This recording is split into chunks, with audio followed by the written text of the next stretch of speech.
President Akufo-Addo has vowed not to set aside due process in the fight against corruption. Addressing the National Anti-Corruption Conference here in Accra, the president says his administration has declared zero tolerance against corruption in Ghana. We'll hear from the president shortly, but first, let's listen to Supreme Court Judge Yoni who says the judiciary is developing a code of conduct procedure for judges and staff of the Judicial Service. He's confident implementation of such a document will help the judiciary take a lead role in the fight against corruption. The Judicial Service is a key partner in the fight against corruption. By Article 1255 of the Constitution, the judiciary is given the jurisdiction in all matters, civil and criminal, including matters relating to the Constitution and such other jurisdictions as Parliament may by law confer on it. Thus, the judiciary is clothed with a jurisdiction to adjudicate corruption and other criminal cases prosecuted before the courts and to punish those found guilty and recover assets found to be tainted and or proceeds of crime. We shall continue to discharge this role without fear or favor, affection or ill will. We are also taking seriously our role in the implementation of NACAP. Indeed, the Judicial Service was the first institution to, on the adoption of NACAP, draw out its own plan, quote, the Anti-Corruption Plan for the Judiciary and the Judicial Service 2017 to 19, the Judiciary of Ghana uprooting corruption wherever it is found, unquote. These responsibilities of the judiciary under NACAP form the basis of this plan.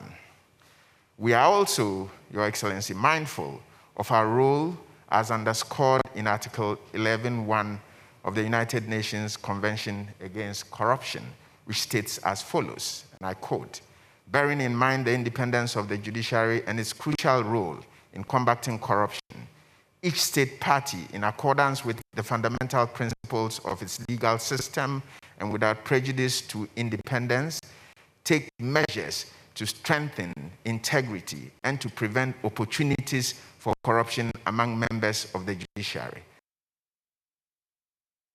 Deputy Commissioner with the Commission on Human Rights and Administrative Justice, Richard Kwesi, is unhappy some state institutions have refused to comply with directives contained in the National Action Plan against corruption. We have not invested sufficiently in the fight against corruption, and we need to do more. We have delayed in the implementation of some key programs under the NACAP, and Commissioner Judicial alluded to those ones, so I will jump them. We have also delayed in enacting key anti-corruption bills. And lastly, we have not been strong on the enforcement of our laws.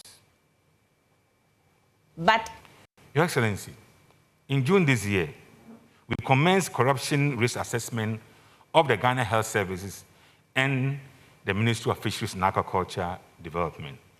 The assessment is to identify and prioritize current and potential corruption weaknesses within the institutions and to develop and implement corresponding corruption risk mitigation strategies.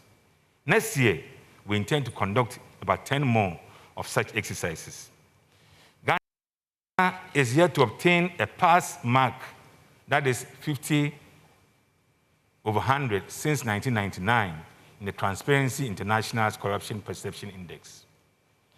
In 2020, Ghana obtained 43% score, placing 75th position out of 180 countries.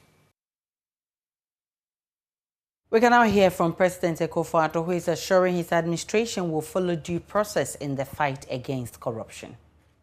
I'm aware of a bill by the Attorney General seeking to amend the Contracts Act, 1960 Act 25, which will explicitly forbid a public officer from entering into a contract which states that the rate of interest to be that of compound interest.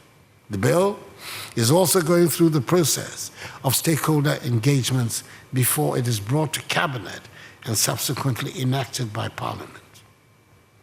With regards to prosecution, the Office of the Attorney General and the Economic and Organized Crime Office, EUCO, in addition to the countless cases being prosecuted around the country, have successfully prosecuted a number of high-profile cases, including a case of stealing in the Republic versus Eugene Bafuboni and others, many other high-profile prosecutions involving corruption, economic crime, fraud, procurement breaches, and money laundering, like the Republic versus Alhaji Collins Dowda and four others in the Sajelmi scandal, Republic versus Ernest Thompson and others, Republic versus Dr. Kwabena Dufo and others, Republic versus Stephen Opuni and others, are ongoing.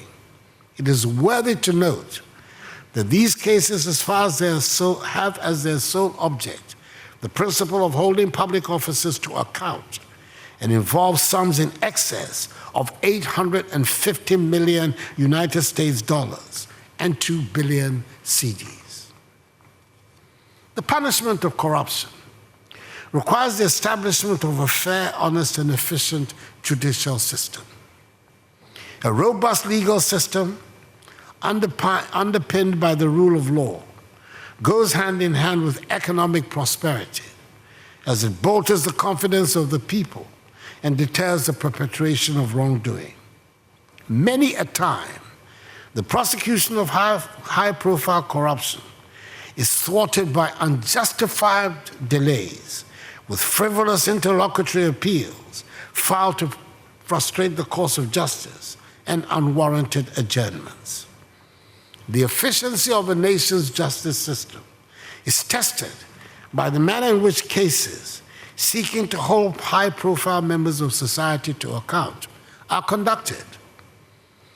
It is unreasonable and unfair for so-called high-profile criminal cases involving the summary offenses of fraud, willfully causing financial loss to the state, and money laundering to drag on for years, whilst criminal cases filed against perceived ordinary members of society are concluded within 6 months to 1 year. These developments deepen the perception of inequity in our society. The judiciary has a great role to play in the eradication of corruption. The best way to do so is by the speedy, efficient, and just adjudication of cases, especially so-called high-profile prosecutions, in order to affirm the principle of equality before the law.